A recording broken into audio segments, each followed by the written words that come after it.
Bom, começando aqui mais uma edição do podcast, hoje é dia 20 de dezembro.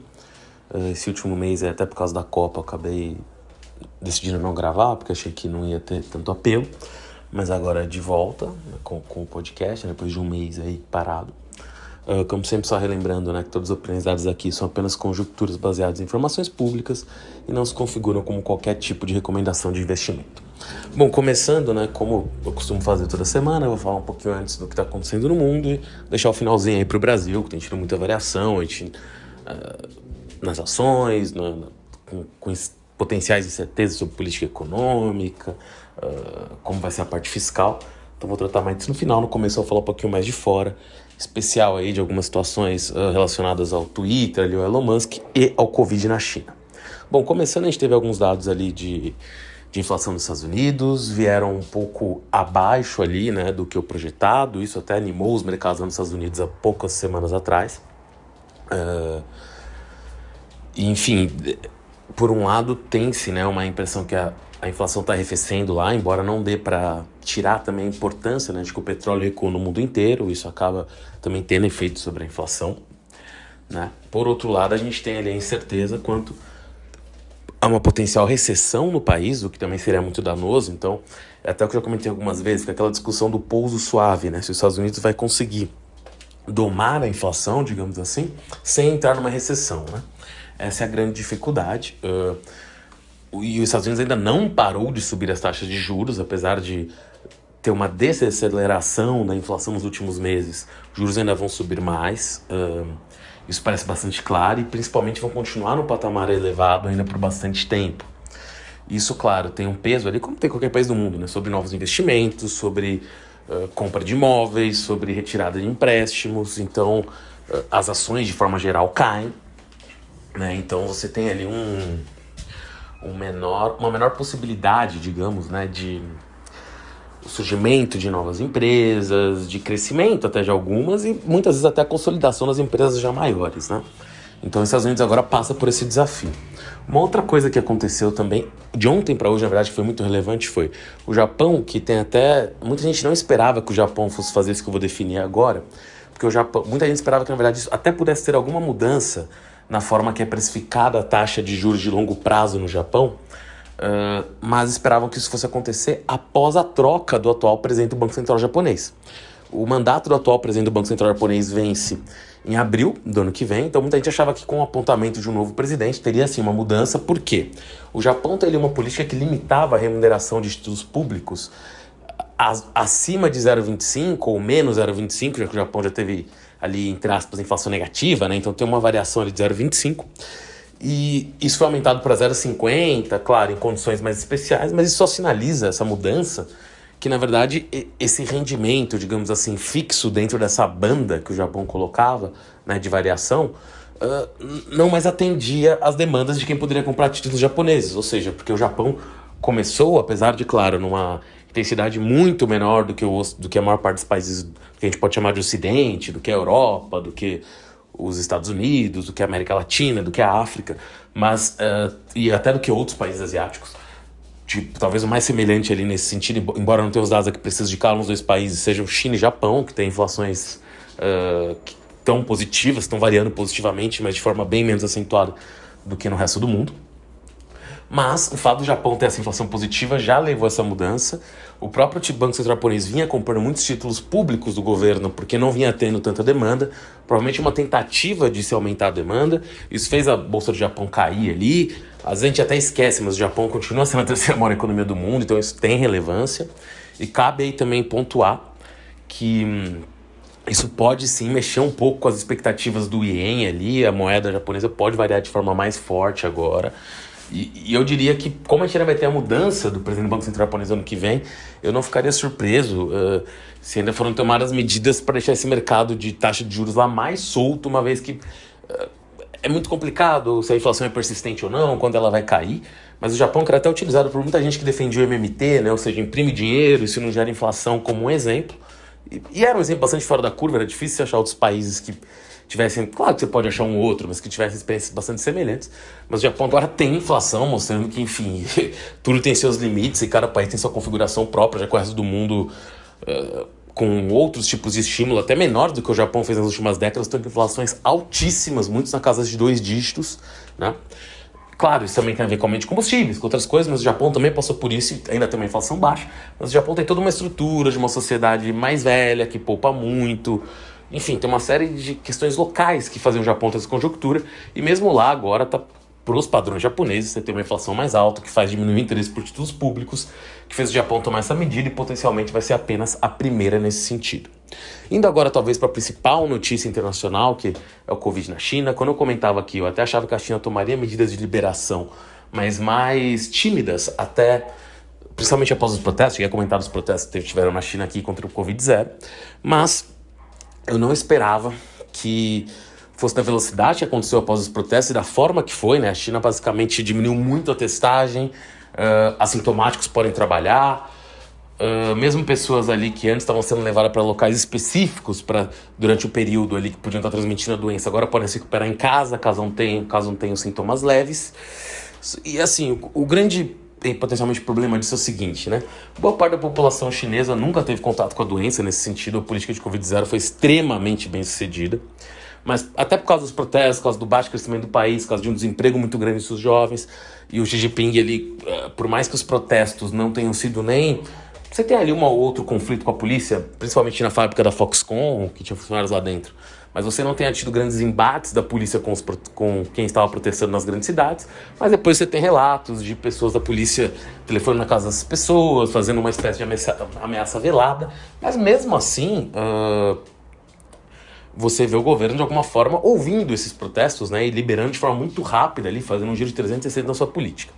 Qual que é o grande ponto? Primeiro, na China, não se utilizaram vacinas de mRNA. E aqui não é uma questão de julgamento, bom ou ruim, embora a China pudesse ter importado esse tipo de vacina, preferiu não, enfim, vacinas nacionais. São vacinas, primeiro, que a China usou de menor eficácia, e isso não tem nada a ver com dizer que não funciona, só deixando isso muito claro, mas isso é científico, né, testado, enfim, tem estudos. Em teoria, as vacinas que foram ministradas na China conferem um menor grau de proteção, mas ainda assim um grau de proteção alto.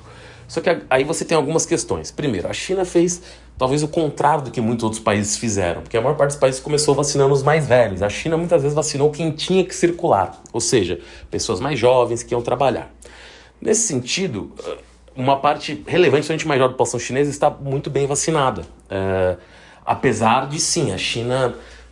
até para dar o booster, que digamos é a terceira dose, né? Boa parte da população, não vou dizer boa parte, mas você tem o booster não está tão disseminado, digamos, quanto no Brasil. Você não teve tanta gente tomando terceira dose, quarta dose só foi liberada há pouco tempo, e mesmo a terceira não é tão comum.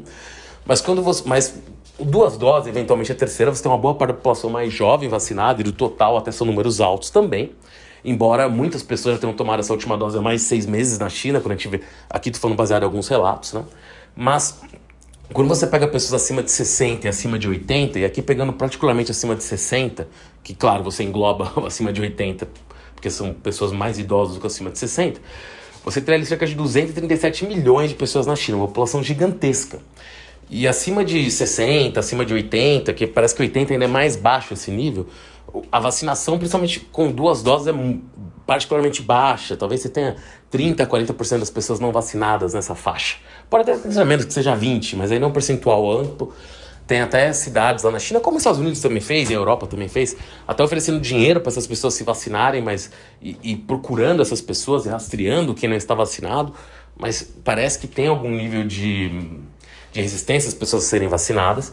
E a gente já vê ali até algumas pessoas, particularmente um influencer, na verdade um epidemiologista, desculpa, de influencer porque ele ficou muito conhecido durante a pandemia americano, colocando ali muitas imagens de hospitais cheios na China.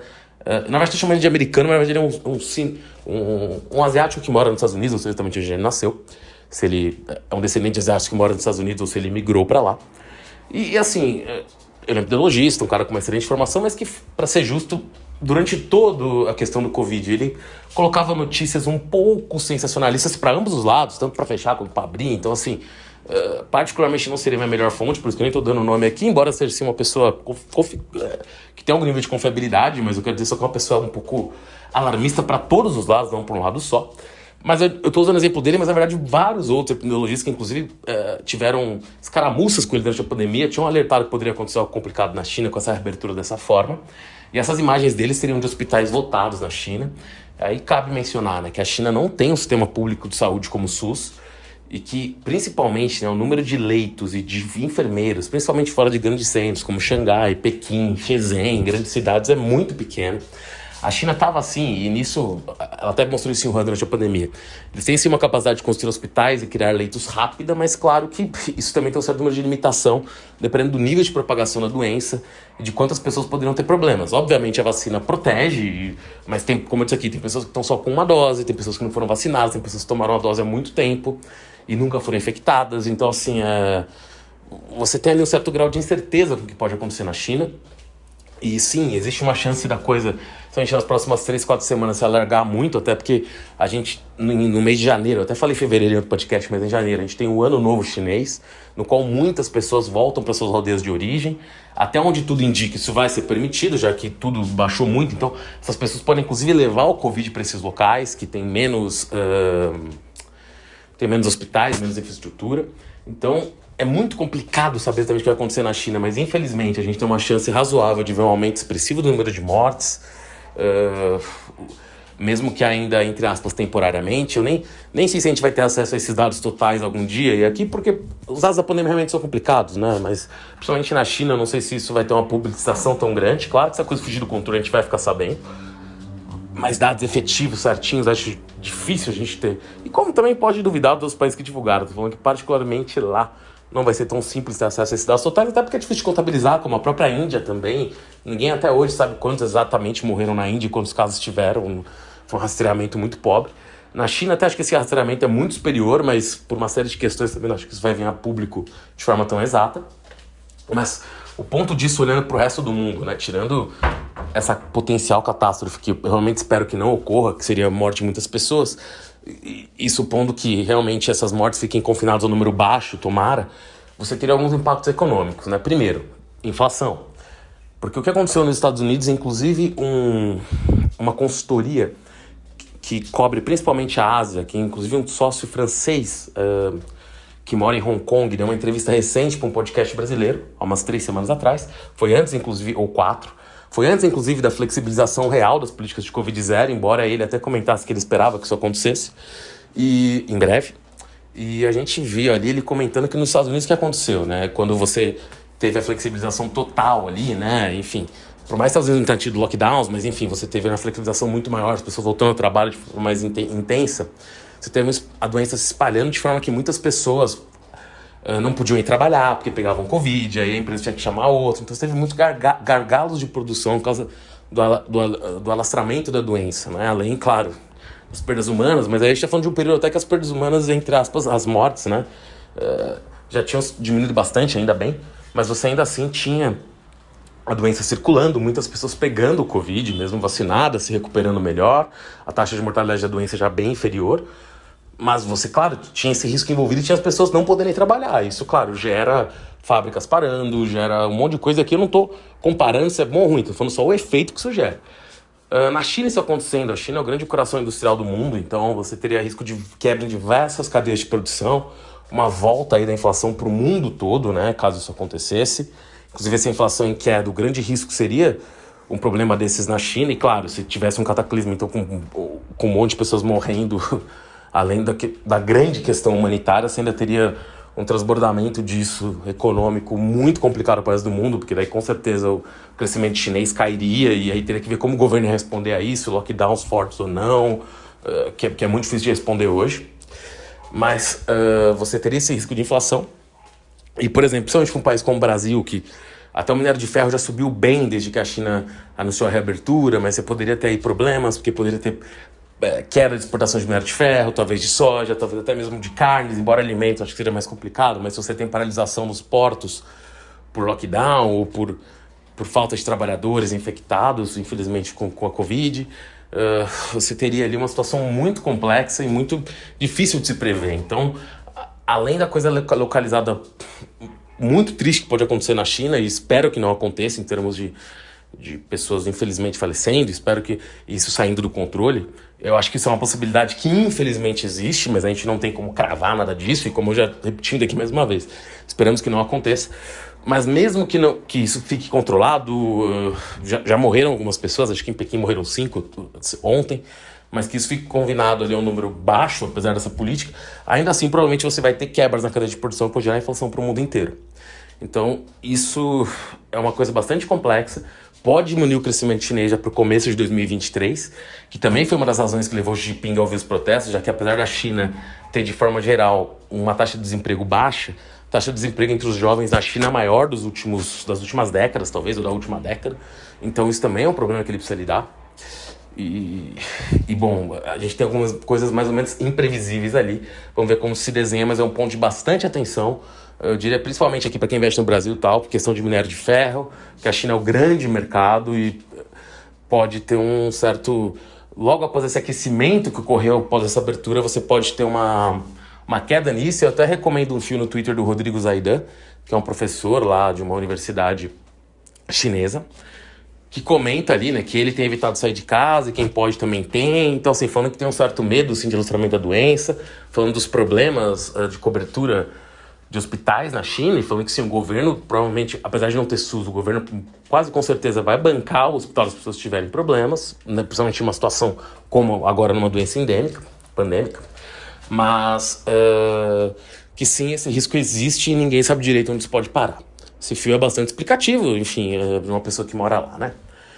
Continuando aqui, eu vou fazer só um breve comentário sobre o fim dos... A gente está tendo agora, né, o primeiro no Peru. Fazer um comentário sobre o Peru primeiro, desculpa. A gente teve a queda ali do Pedro Castillo, acho que todo mundo já viu mais ou menos a história, mas sumarizando muito rapidamente. Ele indicou novos ministros para o seu governo, tinha mudado várias vezes já os ministros. O Congresso acabou não aceitando o par desses ministros. Ele tinha ali uma faculdade de dissolver o Congresso, mas que não era exatamente o que ele... Ele tinha essa faculdade, mas não era exatamente naquela hipótese, mas ele dissolveu o Congresso. Só que ao dissolver o Congresso tinha que chamar novas eleições, inclusive para presidente. E ele, na verdade, resolveu ficar no cargo. Então, obviamente, uma tentativa de golpe. Ele não teve apoio nenhum, nem de sua vice-presidente. Então, ele até tentou fugir depois ali para uma embaixada para tentar ir embora do país, acabou sendo preso no trânsito de Lima, então tá preso. Depois ele até culpou o advogado dele culpou até algum remédio que ele tomou pela decisão que ele tomou. De qualquer forma, o Congresso, né, depois da tentativa dele de dissolver o Congresso, na verdade fez o impeachment dele, rapidamente foi aprovado, a vice-presidente do país assumiu, mas você tem sim um clamor popular por novas eleições, inclusive pro Congresso.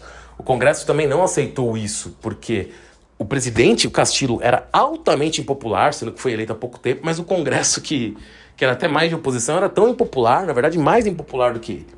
Então você tem uma crise de representação no Peru, tanto que até o mecanismo que eles usaram para fazer o impeachment dele é um mecanismo da Constituição peruana, mas extremamente vago, que basicamente, se o presidente faz algo que eles... qualquer coisa ali...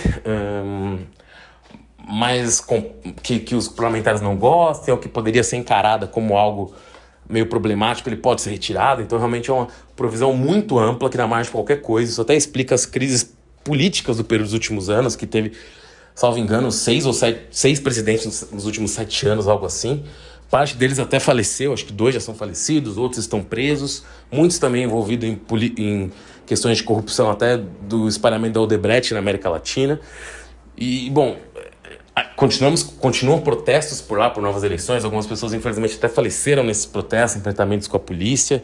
Uma situação extremamente instável no país, um país grande, um país que já teve conflito com a América do Sul também. Então, fiquem abertos ali o que pode acontecer no Peru.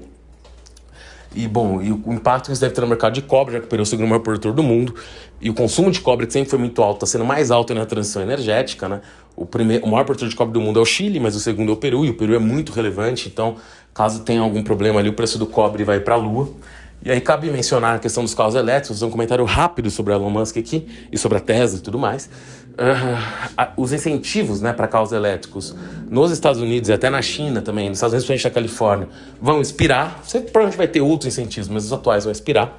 Isso é uma das razões pela qual as ações da Tesla estão caindo. Outro também é o preço alto dos combustíveis, ou seja, está ficando meio inviável comprar carros elétricos, porque eles são mais caros, carros a combustão. Mesmo com os incentivos na Europa, tem muita gente que não está fazendo...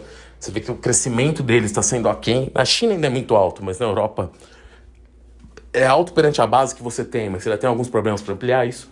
E o valuation da Tesla sempre embutiu ali que ela teria uma grande maioria desse mercado, muito grande mesmo, e que sempre pareceu difícil de se concretizar daquela forma que isso embutia, né? De qualquer forma, o Elon Musk aproveitou esse momento para, ainda no boom ali, pós-Covid, comprou o Twitter, depois até desistiu do negócio, mas por causa de uma ordem judicial, problemas com a justiça, porque basicamente ficou muito claro que foi por isso que ele optou por comprar o Twitter por 44 bilhões de dólares, e se ele tivesse esperado um pouco, provavelmente ele teria comprado por 18, 10 bilhões o Twitter, mas enfim. E ao comprar o Twitter, ele entrou numa saga pessoal de fazer muito barulho, postar muitas coisas polêmicas, se colocar muito mais como um antagonista dos democratas, né? Embora não necessariamente, claro que os republicanos aplaudem isso, mas ele tem até algumas polêmicas que ele entra, que também nem sei se os republicanos apoiariam tanto, mas claro que ele tá mais do outro lado. E nisso ele acaba, além de, enfim, politizar o Twitter, tentando aumentar a audiência de alguma forma. Acho que até a Karen Switcher, que é uma americana que faz um podcast junto com o Scott Galloway, né? Uma pessoa que vive a Karen, que vive no Vale do Silício, extremamente bem conectada na indústria de tecnologia. Ela até acredita que uma das razões é que o Elon Musk queria criar ali uma Fox News digital, ou seja, criar um alto engajamento no Twitter para fazer ele ser lucrativo, através de apelando mais esse público de direita, que reclama das big techs e tudo mais.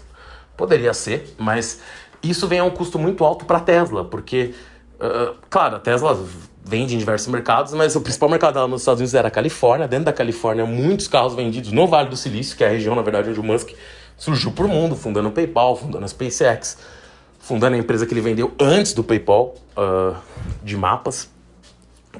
Então, assim, ele criou ali e São Francisco talvez seja a cidade mais progressista dos Estados Unidos, enfim, aliado aos democratas, e a região do Vale do Silício é extremamente progressista. Tanto que, e muitas pessoas que têm Teslas lá colocaram os carros à venda diante das polêmicas dele. Claro que às vezes tem mais barulho que a realidade, mas nesse caso, de fato, ele parece ter criado uma certa antipatia de muita gente com a marca, meios necessários, também colaborou na queda das ações.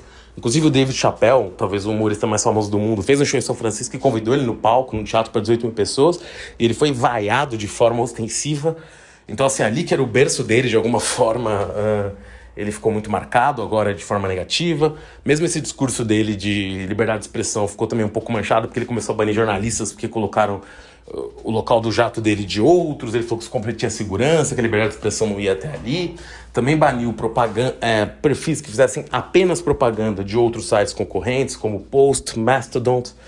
E, enfim, isso até levou o Paul Graham, que é um cara que fundou o Y Combinator, que é digamos que é um dos primeiros locais, talvez o primeiro no mundo, mas não sei se é o primeiro, mas um dos primeiros, no qual você tem ali empresas, né, colaborando no mesmo espaço para se criar startups, e também é visto como um cara mais à direita, talvez um libertário, mas não gostou desse ponto de vista do Musk, que outras empresas não podiam fazer propaganda no Twitter, porque ele é a favor da máxima competição entre empresas, e deixou o Twitter e foi só para o Mastodon, a conta dele. E, bom, inclusive dentro do Y Combinator surgiu o Airbnb. Hoje também a empresa talvez mais famosa nas últimas semanas é a OpenAI, que criou o ChatGPT. Então, assim, você vê que até pessoas e apesar de eu estar caracterizando o Paul Graham aqui como um libertário, sei lá, ele muito provavelmente não se aliaria automaticamente com os republicanos como fez o Peter Thiel. Acho que o Paul Graham é um pouco mais independente, mas ele seguramente hoje em dia já foi um democrata, hoje em dia provavelmente não é. Já foi, eu digo assim, provavelmente já doou para campanhas democratas no passado, assim como o próprio Musk já o fez. De qualquer forma, é uma situação muito complexa e ele vai penar muito para fazer esse Twitter ser lucrativo, e criando esses problemas ele coloca em risco a Tesla e no médio prazo até a SpaceX, já que eu duvido que um governo também gostaria de depender tanto para lançar seus foguetes de uma pessoa tão volátil e tão contra, principalmente o atual partido no poder, né? E que também pode ser contra o outro, porque ele já deu... Apesar de para muita gente, ele é um republicano, na verdade ele já deu muitas mostras de querer criar um terceiro partido, talvez, nos Estados Unidos, né? Então, apesar dele não poder concorrer para presidente por ser sul-africano, ele é americano naturalizados não podem ser presidentes, eu não sei se ele não pode tentar perseguir alguma coisa ainda política. Para finalizar, vindo para o Brasil, a gente teve as sessões de muita volatilidade aqui, principalmente por questões fiscais. A decisão do Gilmar Mendes, no domingo à noite, de tirar-lhe o Bolsa Família por um ano do teto de gastos, né, pela previsão constitucional, que teria ali um programa social de renda mínima universal, algo, não é exatamente isso, mas algo desse gênero, que teria que ser garantido pelo governo, acabou gerando um pouco, por incrível que pareça, tranquilidade nos mercados, já que de alguma forma você diminuiu a necessidade, entre aspas, da PEC da transição para questões sociais. Claro que você ainda precisa, sim, para recompor gasto de saúde, farmácia popular, mas isso são valores menores. Mas você teve ao mesmo tempo, ontem, né, na segunda-feira ali, a decretação da ilegalidade das emendas de relator do orçamento secreto da forma que era. Isso tirou muito poder do Lira, que na verdade, apesar de sim ser alinhado ao governo anterior, era um dos grandes proponentes da PEC da transição, que estava tendo dificuldades para ser aprovada na Câmara.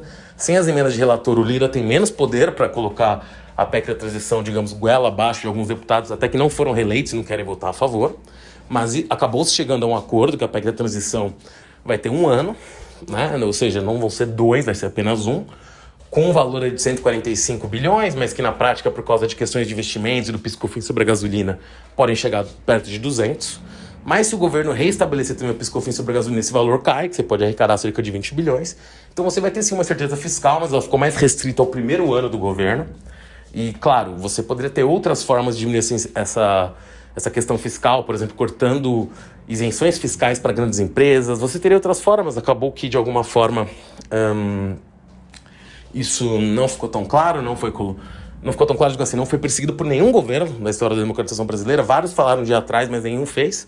Esse governo tem essa possibilidade, mas ainda não mencionou isso. Pode abordar isso, inclusive, na reforma tributária, que parece ser a principal bandeira do governo, inclusive a nomeação do Bernard Api, que é o idealizador da proposta tributária, talvez a melhor delas seja que esteja passando na Câmara. É muito interessante, inclusive como secretário para a reforma tributária, então muito interessante mesmo. Faltam outros nomes da equipe do Haddad ali que podem fazer bastante diferença, se são fiscalistas, se são expansionistas.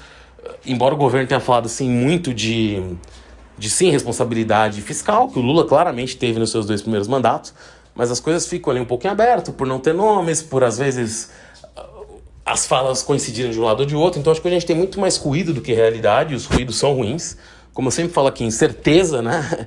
É a coisa que o mercado menos gosta. Se ele achar péssimo, ele só vai embora e as coisas vão cair, vão demorar um tempo para subir, mas vai cair até mais acentuado do que caiu. E se for melhor, vai voltar. Mas enquanto tiver o ruído, ele vai ficar nessas quedas persistentes e chatas. E quando tiver ruído positivo também, um pouco menos negativo, digamos, elas vão voltar para cima. E sempre lembrando que a principal dificuldade de todo esse ruído fiscal, que às vezes as pessoas não entendem, é a taxa de juros. Porque o Brasil está com taxa de juros de 15%, que é acima da atual, se a gente pegar os juros futuros, até 2030, pelas projeções de quanto poderia custar colocar essas coisas fora do teto e não criar novas fontes de receita, não tirar isenções. Porque uma coisa que às vezes é pouco discutida, né? O quanto a taxa de juros influencia em tudo. Com taxa de juros você não consegue abrir um negócio, você não vende imóvel, você não tem construção civil, nenhuma empresa consegue investir, nem as estatais, você quebra as empresas atuais. E claro, você pode ferrar muita empresa em bolsa que até tá mal, mas de forma geral as empresas em bolsa são as gigantes. Você muitas vezes quebra até os pequenos que não tem como renegociar, que o banco vai tentar tirar tudo que a pessoa tem.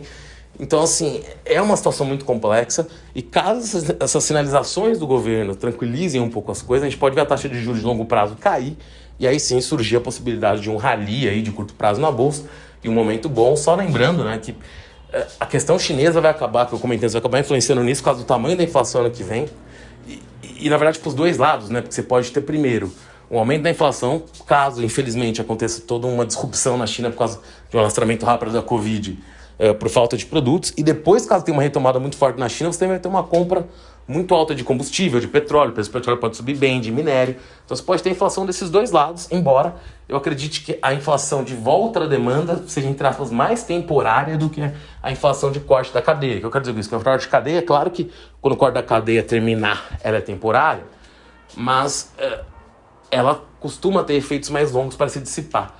A volta da cadeia vai aumentar o preço de alguns produtos, isso gera inflação, mas isso talvez seja mais quantificável do que uma inflação rápida advinda aí de uma quebra de cadeia que a gente não sabe quantificar direito o tamanho disso. Bom, por essa edição é só. Também no final do ano eu consigo gravar outra quinta-feira. E semana que vem eu devo fazer pelo menos um episódio também, ali com algumas previsões para 2023 sobre alguns assuntos também. Bom, é isso. Até a próxima. Valeu.